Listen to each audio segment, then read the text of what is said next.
Hello everyone, welcome to Agile Tech. Agile Tech.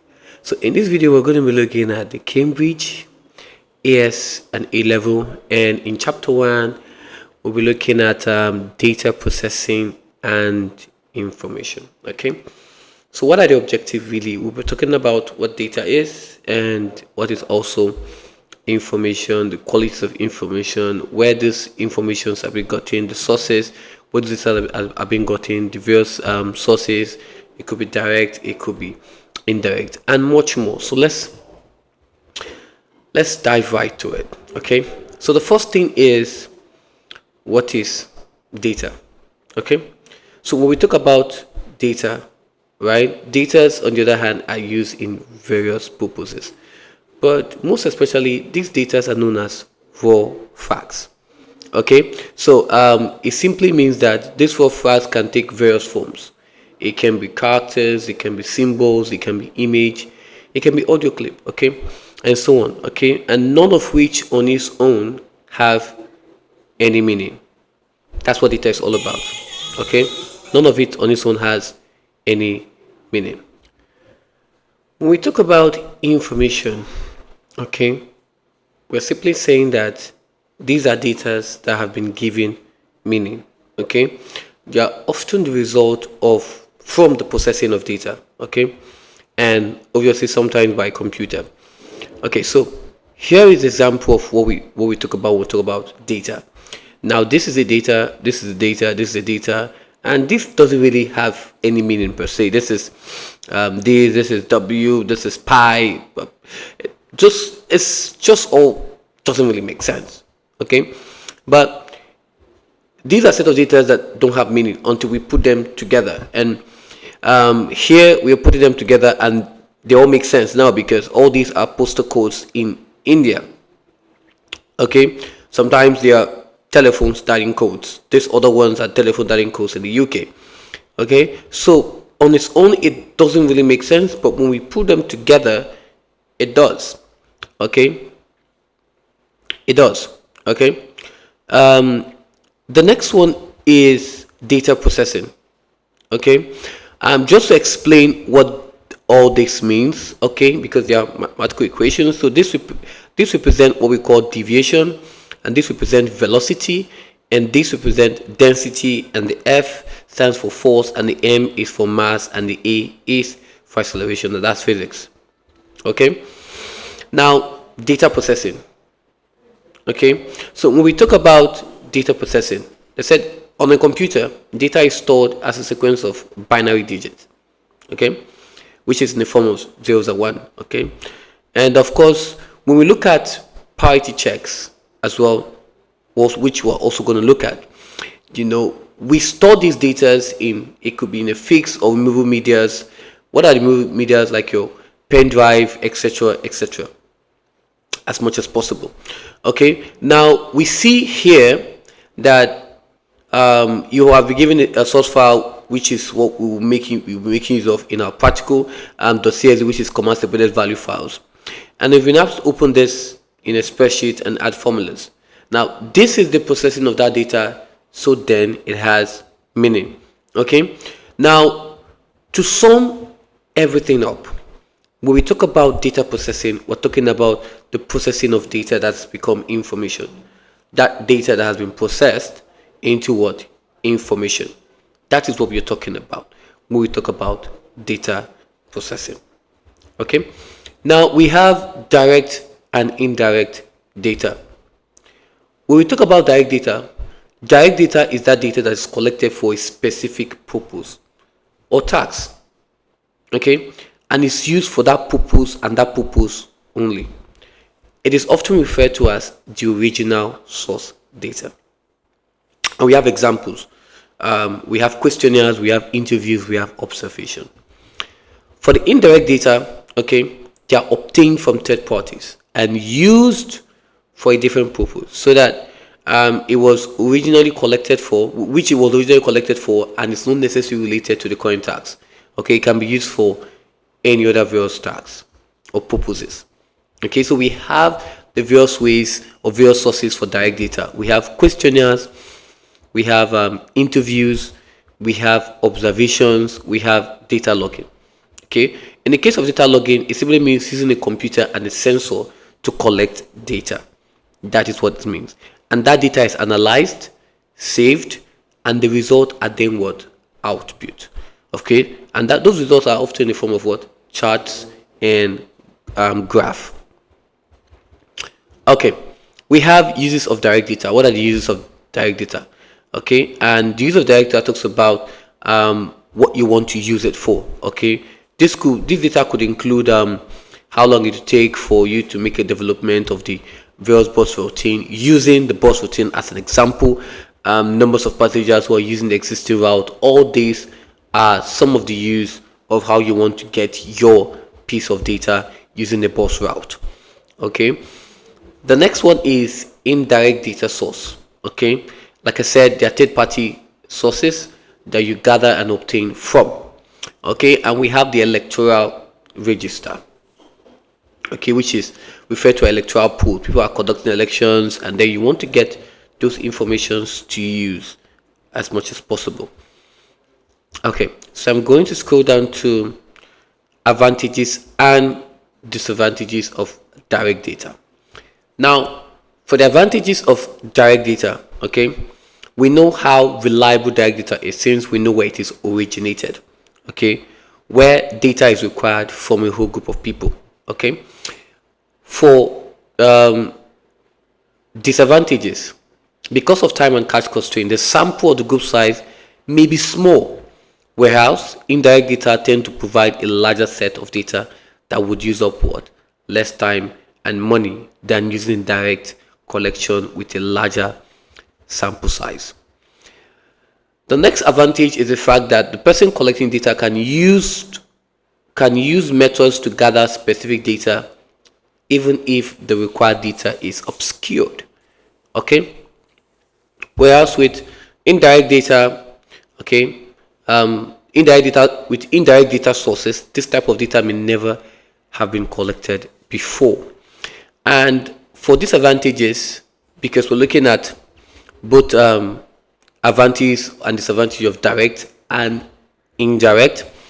Now, for disadvantages, it may not be possible to gather original data due to the time of the year. For example, summer rainfall data may be needed, but at that time of data gathering, it is in winter.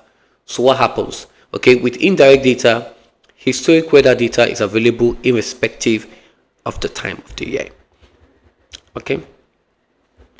All right. Qualities of information.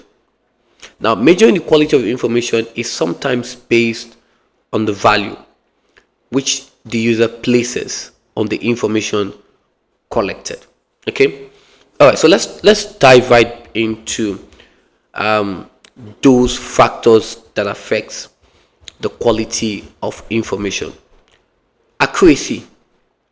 Okay, as far as possible, information should be free from errors and mistakes.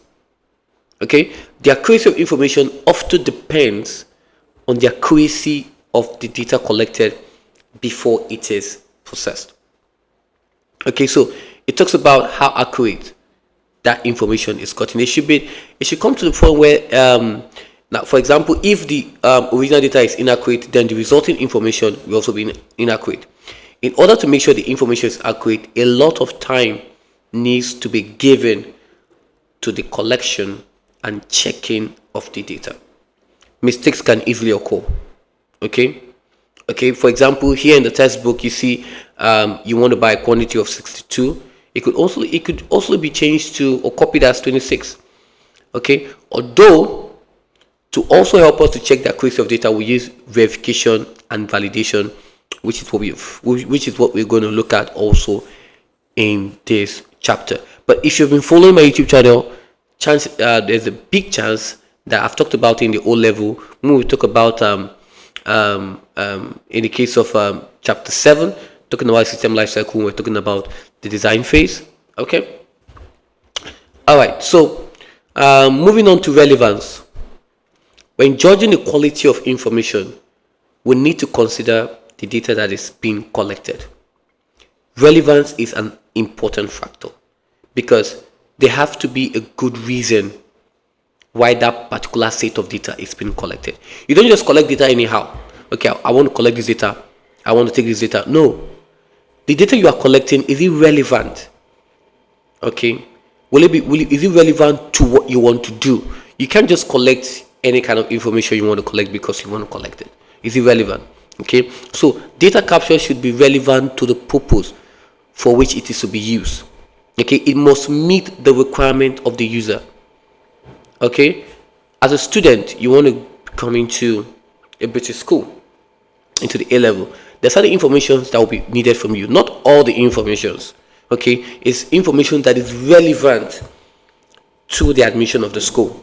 So in that case, that becomes a factor when looking at the quality of information. Do you understand? Okay. Okay. Age. How old an information is can affect its quality. As well as being accurate and relevant, information needs to be up to date. Most information tends to change over time. Take for example, Mr. Jawa is giving a test, and on Monday, you got to hear about that information on Tuesday.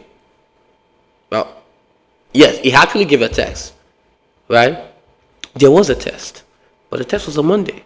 So the information has to be up to date, because those information tend to change over time. An inaccurate result can arise from information which has not been updated regularly. Okay, for example, let's talk about personal information in database being left unchanged. Someone who was single got married. If that information is not being changed, if the status of the person is not being changed to married, and is still in the single state, that can actually affect the quality of that information. Okay, levels of details. For information to be useful, it needs to have the right amount of detail. Yes, the right amount of details. Sometimes it is possible for the information to have too much details. Okay, making it very difficult to extract the information you really want. Okay, now I know most of you are saying, Mr. Jairo, why not just do a slide for us? That makes it so easy. The thing is, of course, there's a slide, but I prefer using the textbook to explain, so you could actually look at it with me, and then you could actually read, because most of the time students find it difficult to actually read a textbook. Okay, unlike the O level, which is 571 pages, the AS level textbook is 371, and it's no joke. Okay, so yes, okay, so it is always difficult, and that's the whole reason why I'm doing this video, so that you could see those areas to just focus on. Hope that makes sense. Okay, so information should be in a form that is short enough to allow for its examination and use. There should be no extraneous information. Okay, there should not be. It should contain the information that you need. Okay, it should not be too much details, make it very difficult, okay, to bring out the right ones. Completeness of the information. In order for the information to be of high quality, it needs to be complete. There should be no falsehood. To be complete, information must deal with all the relevant parts of the problem.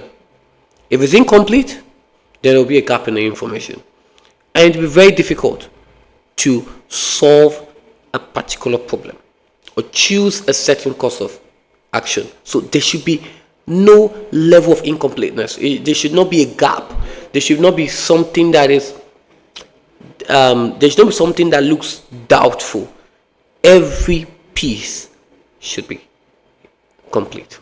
Okay, should be relevant. Okay, moving on to encryption. Okay, the need for encryption. This is internet. It's a global word. Okay, it simply means that every information that is being passed on the internet needs to be secured. Whether you're putting your credit card information, you're putting your personal information, there is a risk that that piece of information can be intercepted. And if it can be intercepted, then that becomes a security problem. It really becomes a security problem. And if that information is intercepted, it can be changed, it can be altered, it can lead to cyber fraud, even identity theft, as much as possible. And the obvious reason, hackers could even sell such piece of information to their competitors. Okay.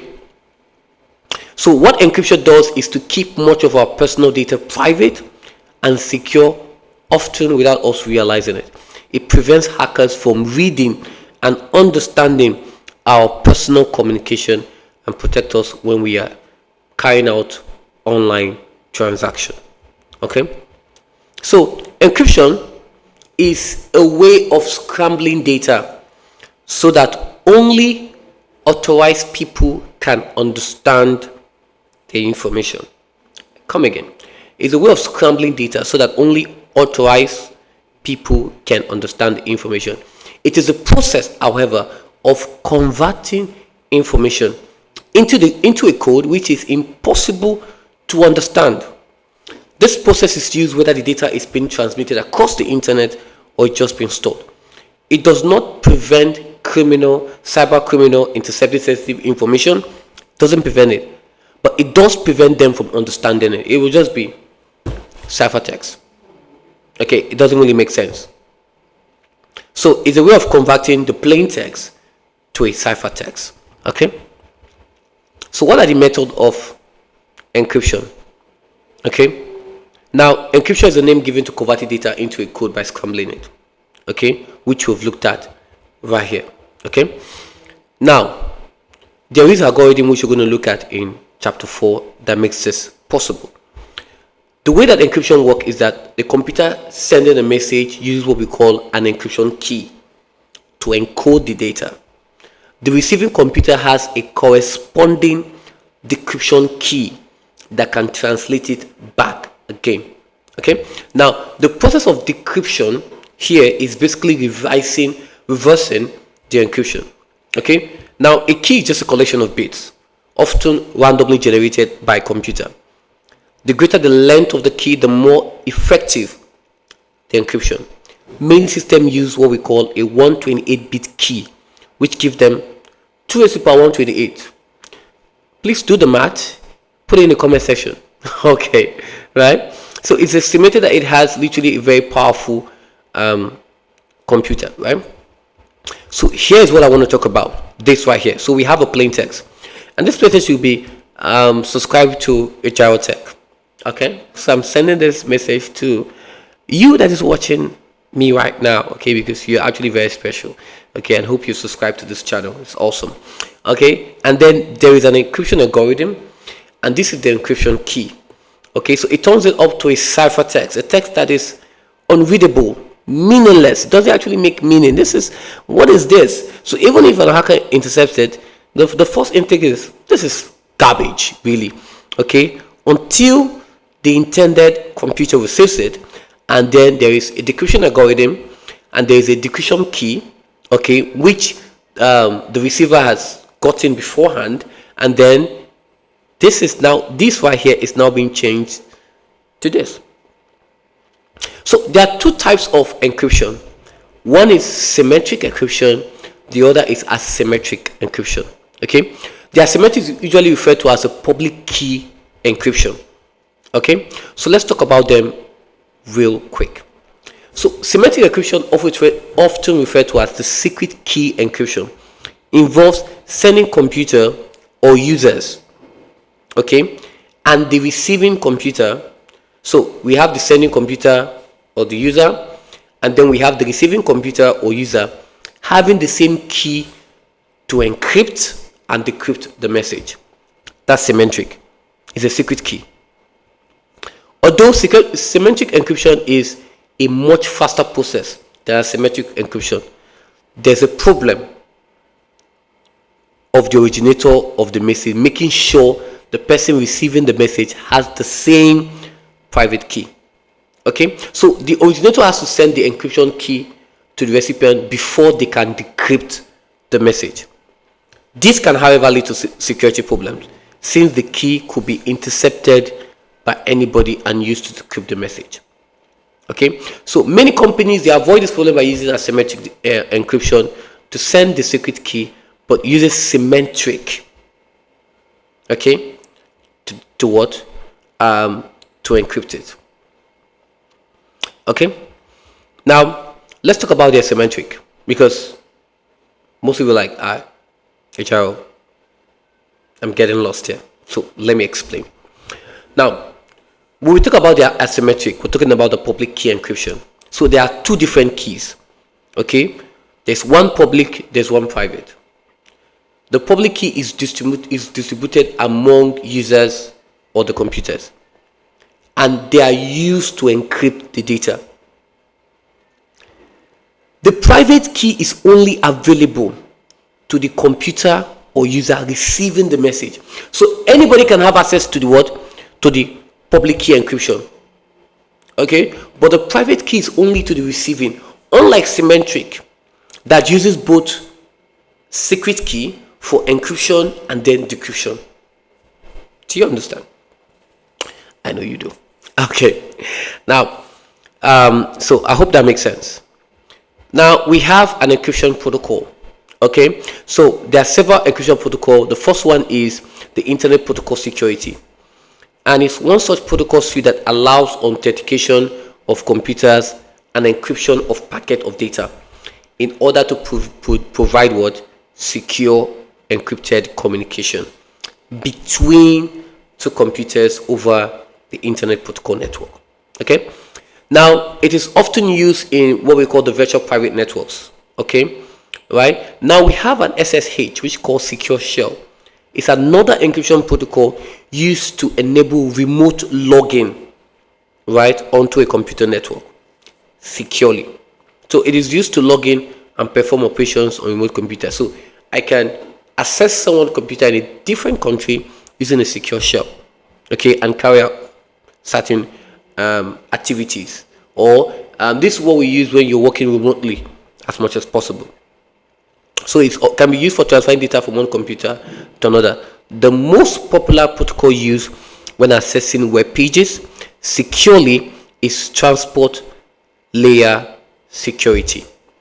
Okay, the improved version, which is the improved version of what? The SSL, which is the secure socket layer.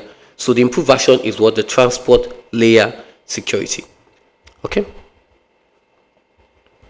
now what is the purpose of the secure socket layer, or the improved version, which is the transport layer security? Okay, now most time they are used interchangeably. Okay, they are used interchangeably. So we will use both of them in this particular course. Now there are three main purposes of the SSL. Okay, so let's talk about them. The first one is enable encryption in order to protect data. Okay, so we enable encryption in order to protect data. And the next one is make sure, right, the people or the organization exchange the data are who they say they are, and that's what we call authentication.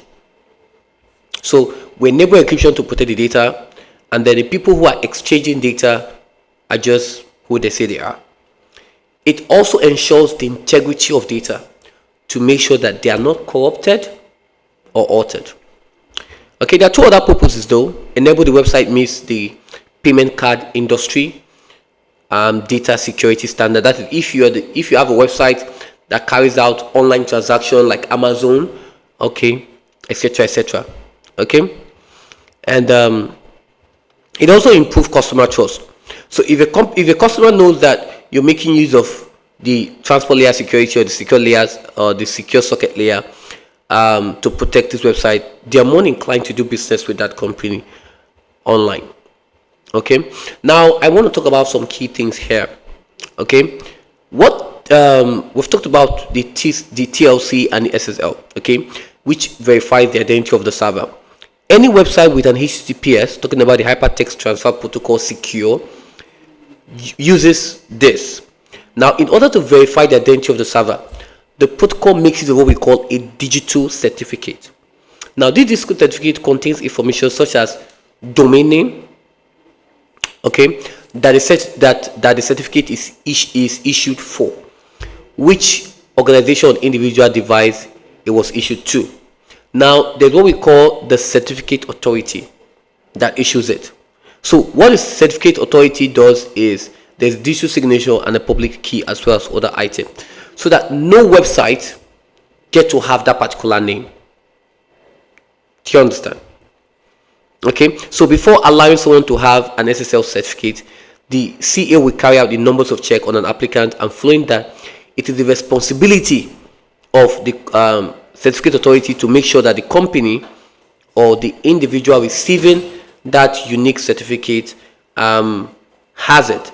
Now, unfortunately, if hackers are able to break through the certificate authority security, they can start issuing bogus certificates, really, okay, to users, and that will be a strong, that will be a serious issue. Okay. Uses of encryption. Now, there are many reasons to encrypt data. Companies often store confidential data about their employees. That's one way. Okay, so they store these informations, even medical records, payroll data, as well as personal data. Okay, now there's a need to encrypt them to prevent them from becoming public knowledge. Okay, now, for example, we have an employee in a shared office but no one others to have access to their work, which may be stored on a hard disk, and it needs to be encrypted.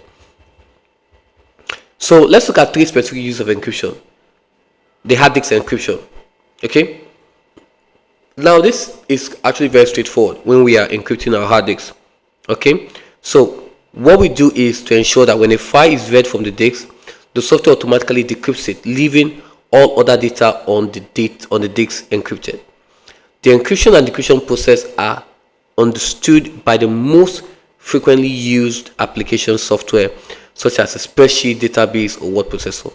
Okay, we have email encryption. Now, when sending emails, it's good practice to encrypt message so that their content cannot be read by anyone other than the person that they are being sent to. Many people think that having a password to log into their email is sufficient protection. Unfortunately, emails tend to be, to be intercepted, and especially if they are not encrypted, sending information can become readily available to hackers. Okay, so in the early days, most messages were just as plain text, which means hackers could just read them. Okay, but most email providers now provide encryption by default, and there are three parts of email encryption. The first is to encrypt the actual connection from the email provider. Okay, the second one is then messages should be encrypted before sending them, so even if a hacker intercepts the message, they will not be able to understand it.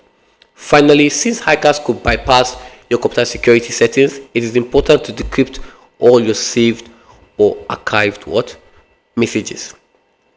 Okay, now talking about encryption in HTTPS websites. Website make use of the hypertext protocol for surfing the internet. It's not really secure. Hackers could actually intercept it. This is where the hypertext protocol secure comes in. It ensures that you are able to browse the World Wide Web securely as much as possible. Okay, so you will notice that sites make use of the HTTPS.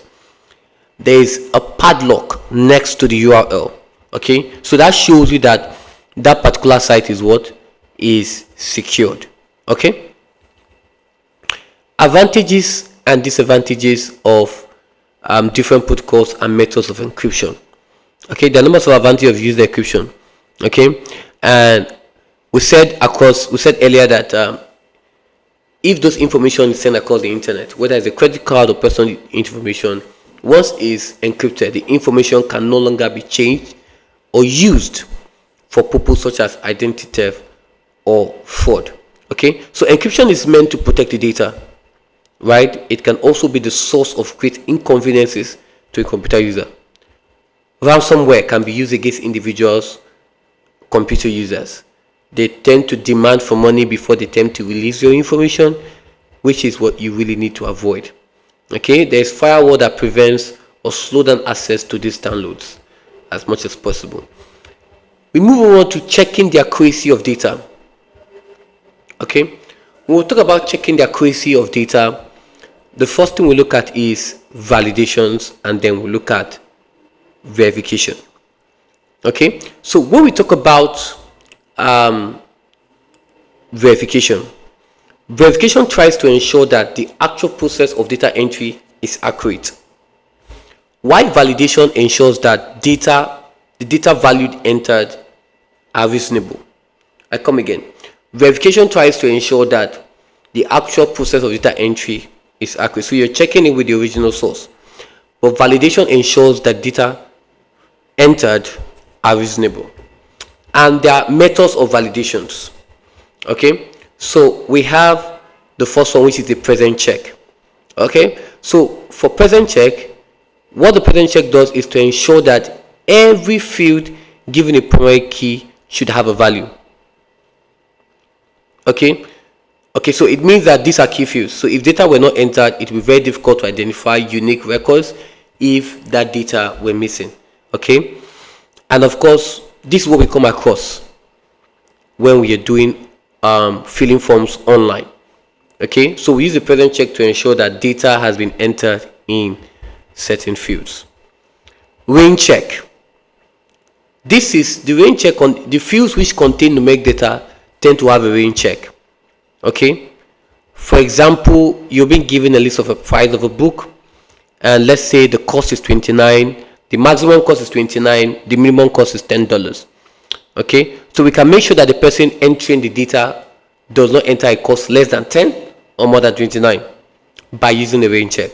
So a range check always has an upper value and a lower value, okay, which form the range of what acceptable what values. So if a value is entered that is outside the range, there should be an error that what displays. Okay, type check.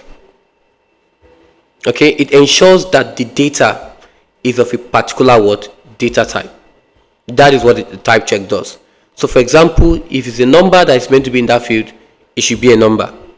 If it's sent to alphanumeric, it should be alphanumeric. Okay, length check. A length check is performed on alphanumeric fields to ensure they have the correct numbers of characters, but it is not used with numeric fields. Okay, so generally it is carried out on fields that have a fixed number of characters. For example, the length of a telephone number in France is 10 digits, in Nigeria here it's 11 digits. Okay, the leading is always plus, okay, or 0.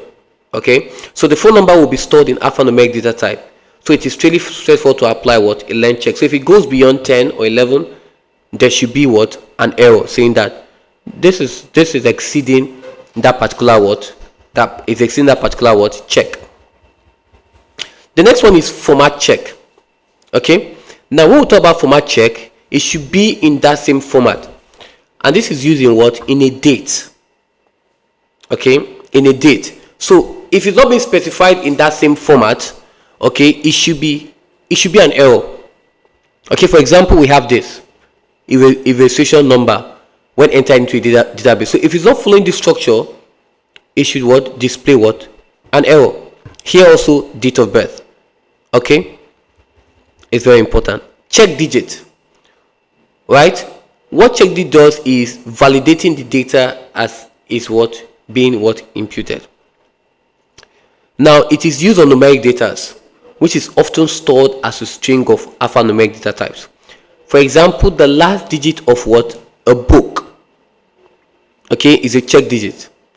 And so for example, using the first 12 digits in the S, each digit in the string is multiplied by 1. It is an odd, right, if it's in the odd number position, such as the first, third, or so on. Or if it's 3, it is an even number position, that is second, fourth, and so on. Okay, then we have the lookup check. So what the lookup check does is to compare the data that has been entered with a limited number of what valid entries. So if it matches one of those, then it's allowed. If it does not, then an error is displayed. So it's just comparing. Okay, so it's often used if there's a limited number of what lookup what values. Okay, all right. Consistency check is also called integrity check. Okay, so let's not confuse it with verification integrity, which we're also going to look at. So it checks the data across two fields to ensure they are consistent.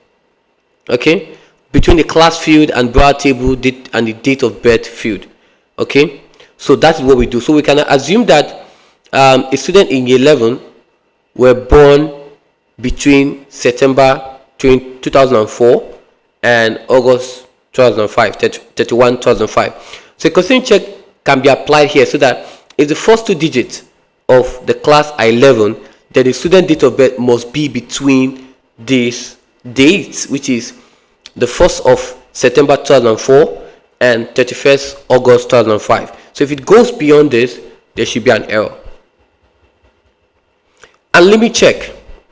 Okay, so what limit check does in this other hand is to ensure that, for example, if somebody enters a number lower than 18 or lower than 17, then it should display an error. So it looks at the lower limit, not the upper limit. Okay, so for example, for you to be licensed in driving, you should be 18 and above. So if you put in 17, 16, it shows an error.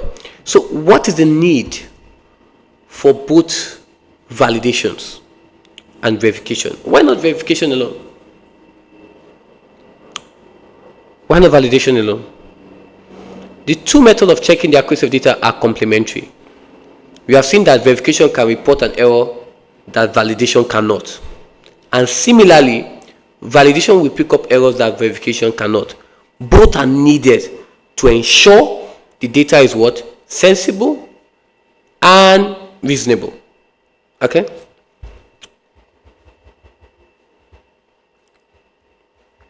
So in verification, okay, so in verification, we've talked about validations and the various checks. For verification, it ensures data has been entered accurately by what? By a human, or that it has been transferred accurately from one storage medium to another. And there are various checks. We have the visual checking. This is actually carried out by person, by the user who actually enters the data, who is visually comparing the data that has been entered with that one on the what? The source document. And they can see the difference and then correct the mistake. For double entry, right, as the name suggests, it involves entry of data twice. The first version is stored. The second entry is now compared to the first by a computer. And the person entering the data is then alerted by the computer to any difference. The user then needs to check to see if the second attempt is correct and correct the error if necessary, and continues entering what? The data. Okay? We're going to talk about parity check. Okay? So the computer stores data in the form of bits. Okay? So a parity check is done on bits. For example, bytes which represent between zeros and 255. Most computer makes of ASCII. So it's a code that uses number to represent what? 96 English language characters, with each character being given a numbers of between 32 and 1 to 7. Okay? So the parity check to ensures that if A is this number, it is this number. If this is this number, then it's this number. Okay? So we can see right here that there are twos, there are 2 1, so it's even. So we add what? A 0. Here there are how many ones? There are 3 1s, so we add what? A 1. There are 5s, which is odd, so we add what? A 1. Okay? If there are 4, then we add another 0. As simple as that. Okay? Okay. Okay, let's talk about all this. Checksum. Okay? It follows up on the use of parity checks that are used to to check that the data has been transmitted accurately from one device to another. A checksum is used for the whole file of data as opposed to byte check, which is performed byte by byte. Okay.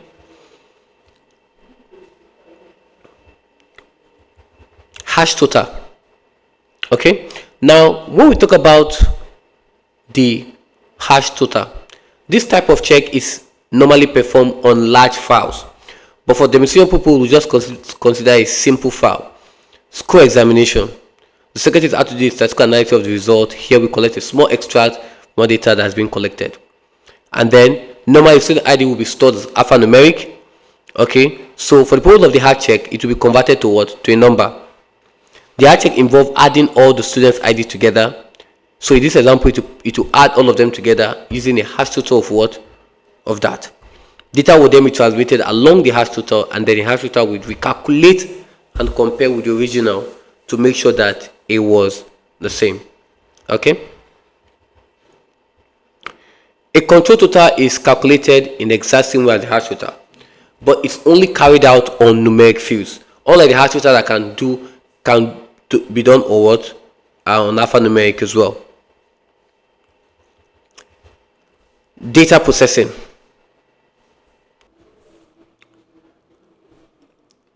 In data processing, this is where data is collected and translated into usable information. So data processing starts with data in its raw state and then translate it into a more readable format, okay, such as diagrams, graph, and reports. So consider, the types of data processing. The first one is batch processing. Now, in business, a transaction occurs when someone buys or sells something. But in IT, the term transaction can mean much more, such as adding, deleting, or changing values in a database. Now, when we talk about batch processing, right, this is the processing of one batch, often called a job. So it allows computer to process data when computing resources are not fully utilized, such as overnight, and requires very little or often no human interaction. Examples of batch processing include payrolls and customer billing system. You see that most of the times companies pay at night, because that is where those computer resources are not fully utilized. So it's more or less, it has been stacked or queued up, and then at night the transaction can be seamless. Now, batch processing provides a number of benefits. One of these is that it allows a business to process jobs at the times of days where computer processors are not fully utilized, thereby saving the cost of the computer doing very, very little. Okay. Moving on to master and transaction files. Okay. Now, we have a master file which contains all important data that does not change often, such as name, work number, department, hourly rate, and so on. And the other file is called a transaction file, which contains the data that changes each week, such as hour worked, right? The master file would already be sorted in order of the key field so that processing is easier to perform.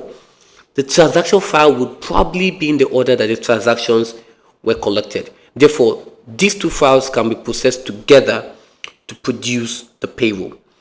The transaction file needs to be sorted in the same order as the master file. So there's also a need to check for errors using validation checks. Okay. Talking about sequential access, this is when each record is looked at one at a time until the computer finds the record it is looking for. Okay. Moving on to those are the algorithm being written there. Moving on to, let me see this. Other use of the batch file.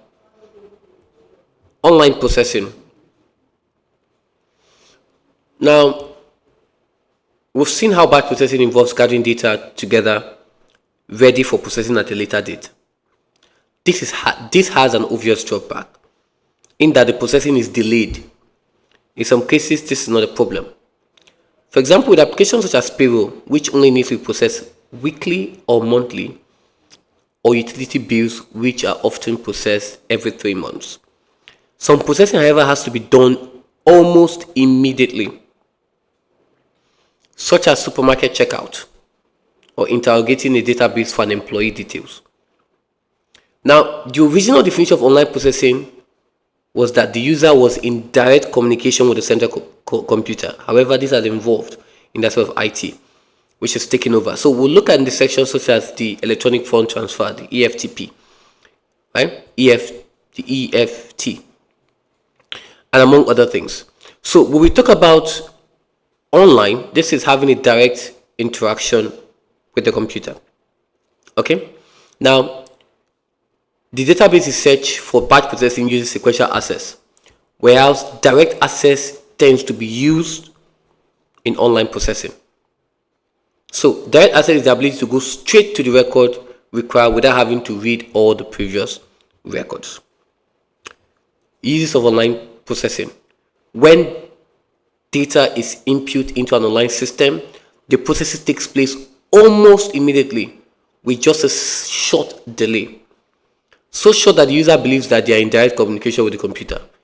Each transaction is processed before the next transaction is dealt with. This means that online processing can be done in various of ways. Electronic fund transfer, making online payments using the ATM, okay, direct payment of money to another person, etc., etc. Now we move on to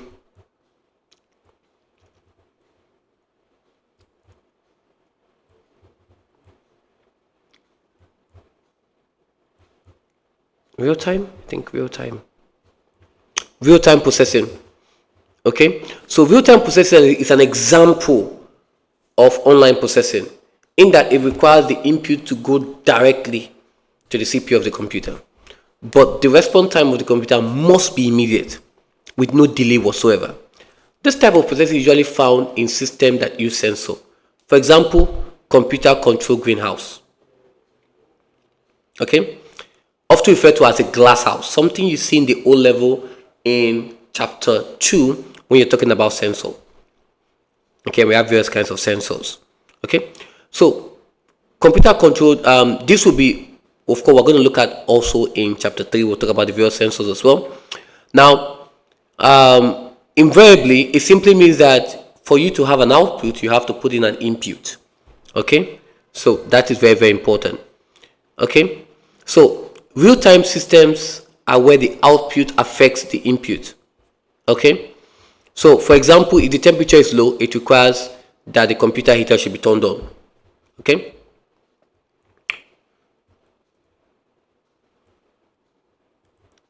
they can be used in air conditioning systems.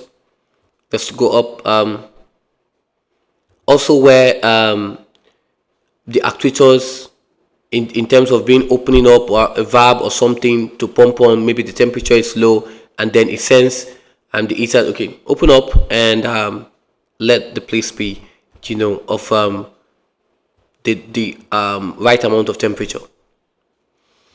Okay, moving on to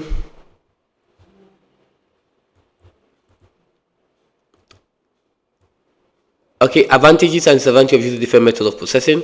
Okay, so let's talk about them quickly. While performing real-time processing, there's no significant delay in response, whereas with batch processing, the processing can take place well after the initial input have been entered. In real-time processing, information is always up to date, so the computer is able to take immediate action. With batch processing, the information is only up to date after the master file have been updated by the transaction file. Okay, so we need to take note of that. Okay, I think this is it. So thank you very much for staying with me all through the chapter 1, which is very, very important, talking about data and information. Just again, so that we can just be able to scroll up to see what we have done for the objective. is the fact that we've looked at what have we looked at? We've looked at data, we've looked at information, we've looked at direct and indirect data and their sources. We've looked at the quality of information, we've looked at encryption. When we look at the symmetric and asymmetric, we've looked at the various protocols. Okay, we've looked at a lot of protocols really, the HTTP, HTTPS, we've looked at the SSL, we've looked at the TSL, okay, TPL, transport, the secure socket layer right here, which is very, very important because obviously that is the improved version. That is the improved version for it. So it's right here. Okay, give me a minute. That should be under encryption. Okay, this is secure. Nope, this is parity check. We've also looked at validations and verifications, and we've looked at the various checks. Okay, so we've looked at HTTPS, which is the hypertext transfer protocol secured. We've looked at the encryption. We've looked at that's the TLS, which is the transport layer secure. Okay, and of course we've looked at the SSL, which is the secure socket layer. Very, very important that you need to know that. So the secure socket layer and of course the transport layer security as well. Okay, we've also looked at methods of validations and verification. Why validations? Why verifications? On their own, this is what they can do, but together it makes that data to be reasonable and then sensible. Okay, then we've looked at data processing and different methods of processing data. We've looked at batch, online, and real time. Okay, so thank you very much. Please do well to subscribe to my YouTube channel for more of these videos, and also for the practical for the AS and the A level. Thank you very much. Don't forget, IGCSE Tech is loaded with IGCSE ICT 0417, people 1, people 2, people 3. Now we are doing the IT 9626, okay, both AS and then A level. And also Tech is not just on ICT alone. We get to do videos on tech and also on other bunch of IGCSE subjects as well, which we'll be introducing on this YouTube channel. So trust me, it is fully loaded for you. You cannot afford to miss this. These videos are awesome, trust me. So if you're an IGCSE student or you're an IT student now, you have younger ones or friends who are doing O level, please tell them to subscribe to my YouTube channel, because trust me, it's loaded. Okay, thank you very much. See you in my next video. Bye bye.